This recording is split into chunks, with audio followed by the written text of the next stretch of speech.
Talaga bang nakakabasa ka ng sign language? Nag-aral ako niyan. Nag-aral ka niyan? Yeah. Pwes, may pababasa ako sa'yo. Hindi, pasubali lang ako. Ano yun? Mga disenteng taong kaharap nating gabi, walang kabastusan. Huwag kang maglala.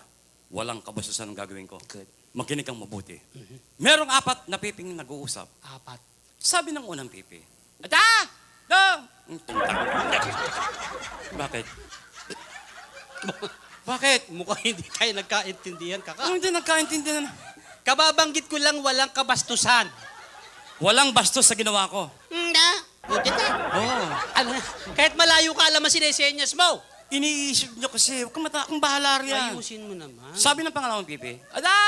Ay! Dumaplis pa. Sumablay pa. Bastos yan eh. Walang bastos sa ginawa ko. Hindi. Oh. Hindi nga. Pare walang ganyanan. Mga disente ito. Dalawang pipi na lang.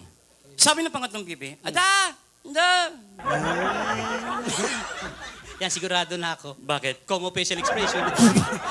Huwag mo tingnan yung mukha ko. Anda! Oh. Anda! Walang ganyanan, kaka. Isang pipi na lang. Sige. Sabi ng pangapat na pipi, Ada! Oo! Ada! Yan, sigurado na ako. Bakit? Ang saya ng mukha mo eh. Huwag mo tingnan yung mukha ko. Ada! Oh. Anda! Walang ganyanan, kaka. Akala ko ba nakakabasa ka ng sign language? Wala akong naintindihan, puro bastos. Pwes, makinig kang mabuti, ipapaliwanag kung bakit hindi bastos yung ginawa ko. Dapat lang. Yung 4 na piping yun, hindi magkakakilala. Ngayon? Noon lang sila nagkita-kita, kaya't nagtatanungan kung tiga saan sila. Mhm. O, di ba't yung una, ganun daw? Ganyan. O, siya raw ay tiga Tacloban. O, kita mo tinatakloban? O, Yung ganyan. yan ang tiga balik-balik.